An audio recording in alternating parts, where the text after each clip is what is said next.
आज हम एक ऐसी मूवी को एक्सप्लेन करने वाले हैं जिसमें एक लड़के को एक आर्मी ऑफिसर की बीवी से प्यार हो जाता है और वह उसे पाने के लिए क्या क्या करता है यहाँ हम इस वीडियो में देखेंगे। तो चलिए इस मूवी को शुरू करते हैं। मूवी की शुरुआत में हम लोग हरमन नाम के एक लड़के को देखते हैं। वह अपने दोस्त ऑस्की और बेंजी के साथ बीच पर मस्ती कर रहा होता है। यहीं पर हरमन की नजर एक सिपाही पर जाती है जो कि अपनी बीवी डोरथी के साथ पास के ही एक घर में रहता है। जैसे ही हरमन डोरथी को देखता है तो उसे पहली ही नजर में डोरथी से प्यार हो जाता है और वो उसे पाने की सोच में डूब जाता है। फिर वह उसके पति की जगह खुद को इमेजिन करने लगता है। अब उस दिन के बाद से हरमन हर वक्त बस डोरथी के बारे में ही सोच रहा था। इसके कुछ ही दिनों के बाद हरमन फिर से एक बार डोरथी को देखता है। वह यहाँ पर अपने पति को गुड बाय बोलने के लिए आई थी क्योंकि उसका पति वार में लड़ने के लिए जा रहा था। उसके पति को यहाँ से जाता हुआ देखकर हरमन और भी ज्यादा खुश हो जाता है क्योंकि अब डोरथी घर में अकेले ही रहने वाली थी। अब हरमन के पास यह मौका था कि वह डोरथी के करीब जा सके। इसके बाद हम लोग उन तीनों दोस्तों को देखते हैं जिन लोगों ने अभी अभी जवानी की दहलीज पर कदम रखा था। ये लोग जल्दी से जल्दी बड़ा होना चाहते थे ताकि वो लोग किसी लड़की के साथ इंटीमेट हो सकें। इसके बाद एक दिन हम लोग बेंजी को देखते हैं जो कि अपने घर से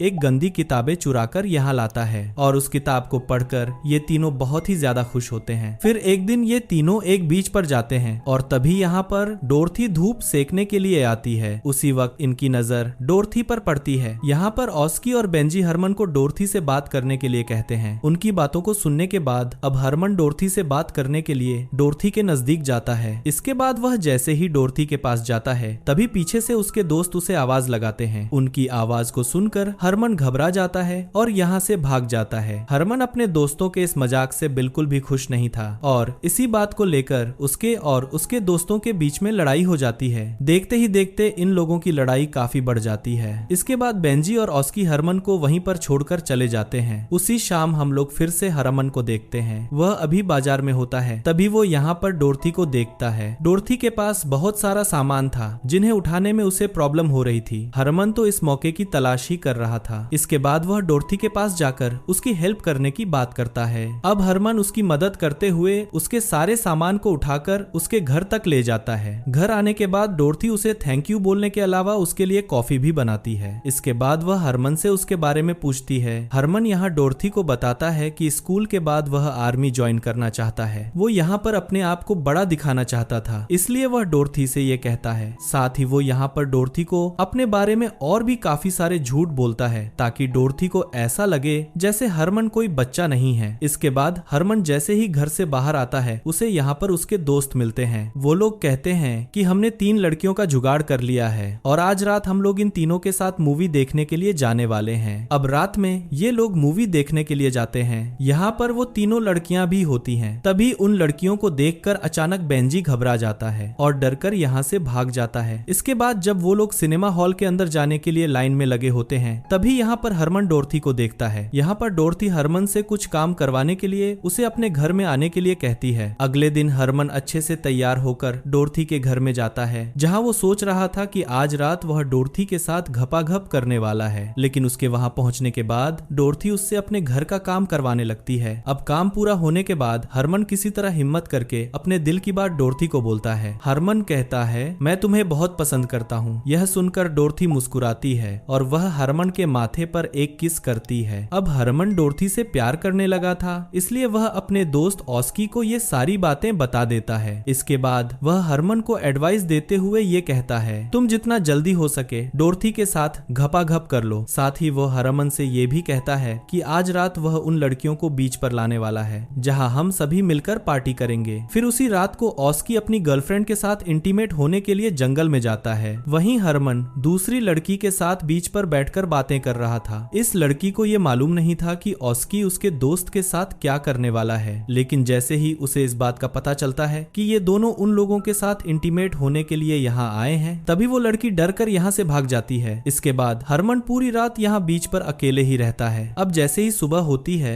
हरमन डोरथी से मिलने के लिए उसके घर में जाता है। यहाँ आकर वह देखता है कि डोरथी किसी को चिट्ठी लिख रही है। इसके बाद हरमन डोरथी से पूछता है अगर आज रात मैं तुम्हारे घर पर रुक जाऊं तो तुम्हें कोई प्रॉब्लम तो नहीं है। इस पर डोरथी उससे कहती है मुझे कोई दिक्कत नहीं है, मुझे तो और भी अच्छा लगेगा। अब जैसे ही शाम होती है हरमन डोरथी के घर में जाने के लिए रेडी होता है। तभी रास्ते में उसे उसका दोस्त ऑस्की मिलता है और यहाँ ऑस्की हरमन को ये बताता है कि उसकी गर्लफ्रेंड के साथ उसका ब्रेकअप हो चुका है और वह उसे छोड़कर शहर चली गई है, लेकिन हरमन का ध्यान तो कहीं और था, इसलिए वह ऑस्की की प्रॉब्लम पर ज्यादा ध्यान नहीं देता। हरमन के इस बिहेवियर को देखकर ऑस्की को बहुत गुस्सा आता है। इसके बाद वह हरमन से झगड़ा करके यहाँ से चला जाता है। फिर हरमन जब डोरथी के घर में जाता है तब वह देखता है कि घर पर कोई नहीं है और चारों तरफ सामान बिखरा हुआ है। हरमन अब डोरथी को घर में ढूंढने लगता है। तभी यहाँ पर पड़े हुए टेलीग्राम से उसे ये मालूम चलता है कि डोरथी का पति वार में शहीद हो गया है। वह अभी उस टेलीग्राम को पढ़ ही रहा था। तभी डोरथी कमरे से बाहर आती है। यहाँ पर डोरथी काफी रो रही थी। हरमन उसे रोता हुआ देखकर ये कहता है, मैं तुम्हारे दर्द को समझ सकता हूँ। फिर कुछ देर के बाद डोरथी म्यूजिक प्लेयर ऑन करती है और हरमन को उसके साथ डांस करने के लिए कहती है। डांस करते हुए हरमन डोरथी को संभालने लगता है, लेकिन तभी डोरथी हरमन के करीब आकर उसे किस करने लगती है। अब डोरथी हरमन को अपने कमरे में लेकर जाती है, जिसके बाद ये लोग पूरी रात भयंकर घपाघप करते हैं। लेकिन इसके बाद भी डोरथी को अच्छा नहीं लग रहा था, इसलिए वह चुपचाप अपने कमरे से निकल जाती है। अब हरमन भी उसकी फीलिंग्स को समझ रहा था, इसलिए वो वहाँ से अपने घर जाने लगता है। यहाँ से जाने से पहले डोरथी उसे गुड बाय बोलती है और हरमन भी गुड बाय बोलकर यहाँ से निकल जाता है। और शायद ये आखिरी बार था जब हरमन ने डोरथी से बात की थी, क्योंकि इसके बाद डोरथी उसे कभी नहीं मिली। इसकी अगली सुबह हरमन ऑस्की के पास आता है। ये लोग आपस में बातें करके अपने झगड़े को खत्म कर लेते हैं। इसके बाद हरमन डोरथी के घर में जाता है, लेकिन यहाँ पहुँचने के बाद उसे ये मालूम चलता है कि डोरथी पिछली रात ही यहाँ से जा चुकी है और जाते हुए वह अपने पीछे एक नोट छोड़कर गई है। उस नोट पर हरमन का नाम लिखा था। अब हरमन उस नोट को लेकर वहीं पर बैठ जाता है और उस नोट को पढ़ने लगता है। उस नोट में डोरथी ने ये लिखा था कि मुझे इस आइलैंड को छोड़कर अपने घर पर जाना होगा, क्योंकि मुझे अभी बहुत से अधूरे काम पूरे करने हैं। साथ ही वो ये भी लिखती है